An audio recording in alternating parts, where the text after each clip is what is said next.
It was a bitterly cold afternoon in February 1957 in the quiet outskirts of Philadelphia.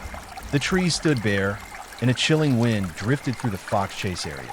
Along a lonely stretch of Susquehanna Road, a young man wandered through the brush, hoping to check on animal traps that had been set in the woods.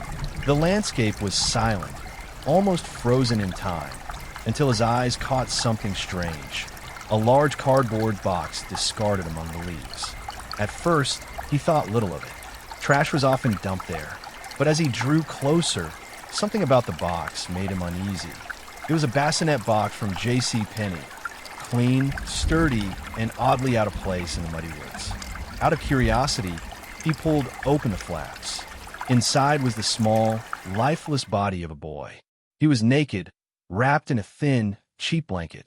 His skin was pale from the cold, his hair roughly cut, and his body marked with bruises and scars that told a story no child should ever endure. The man froze in horror. He stepped back, closed the box, and left quickly, unwilling to believe what he had just seen. For days, he told no one. 2 days later, another person stumbled upon the same box. This time, the discovery could not be ignored. The police were called, and the scene that greeted them would become one of the most haunting in Philadelphia's history. The boy appeared to be around 4 or 5 years old, weighing no more than 30 pounds. His hair had been crudely chopped, possibly after death.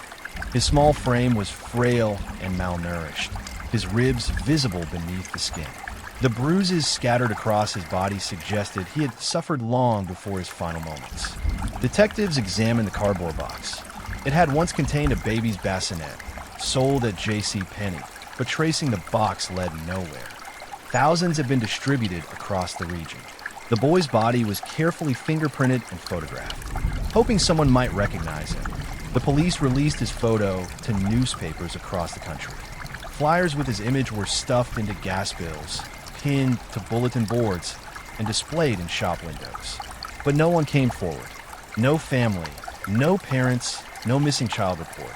It was as if the boy had simply appeared from thin air, lived in silence, and died in secrecy. The city of Philadelphia was shaken. The press called him the boy in the box, but others, moved by sorrow, began calling him America's unknown child. The detectives on the case worked tirelessly. Some took the boy's photograph home, staring at it for years. Others brought flowers to his grave every year, unable to let the mystery go.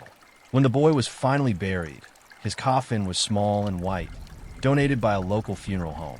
A simple headstone was placed above him, engraved with the words, "Heavenly Father, bless this unknown boy." The investigation, however, refused to die. Leads trickled in over the decades. One theory pointed to a nearby foster home. Investigators suspected the boy might have lived there, unnoticed and unloved, until tragedy struck. But after questioning everyone and searching the property, the trail went cold. Then, years later, a woman came forward with a story that sent a chill through the entire department. She claimed that her mother had bought a young boy from his biological parents in 1954 and had kept him hidden in a basement, subjecting him to unspeakable abuse. According to her, the boy died one night after a beating, and her mother had cut his hair, wrapped him in a blanket, and placed him in a box. Her story matched some eerie details: the haircut, the blanket, the box. Investigators hoped that after decades, they had finally found the truth. But when they began to dig deeper, inconsistencies began to surface. Dates did not align. Witnesses contradicted her. Physical evidence was lacking.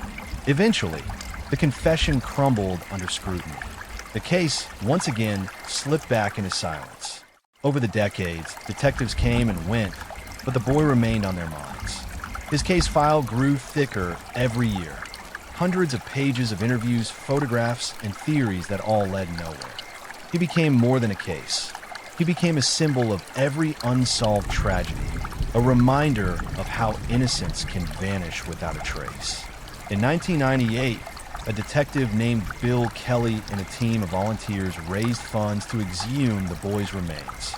They wanted to preserve his DNA, hoping one day technology might give him back his name. For years, scientists worked to extract usable samples. At the time, DNA testing was still new and unreliable. Then, decades later, a breakthrough came. Using advanced forensic genealogy, the same technique that had solved other cold cases, investigators were able to trace distant relatives of the boy. Slowly, through generations of family trees and historical records, a name emerged. After 65 years of mystery, the boy in the box was finally identified as Joseph Augustus Zarelli, born in 1953 in Philadelphia. Joseph had been just 4 years old when his life was taken. Detectives described the moment his identity was confirmed as emotional beyond words. For years, they had spoken of him like a lost child. And suddenly, he was real, with parents, relatives, and a history that had been hidden for decades.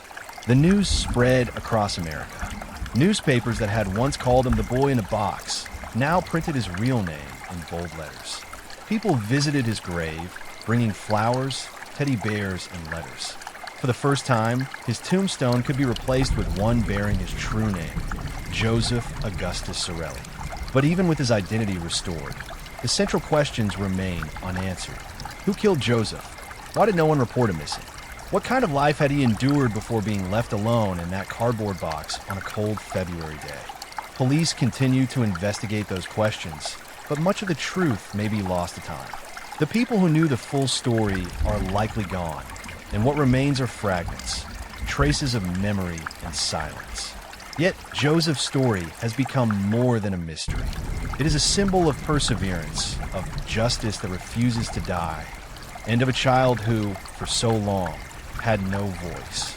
His life may have ended in tragedy, but his name, once forgotten, is now spoken with compassion and remembrance. After decades of being known only as the boy in the box, he is once again Joseph. And though his story began in darkness, it now carries a faint light, the light of truth, the light of identity, and the enduring belief that no one, no matter how small or forgotten, should ever be left unknown.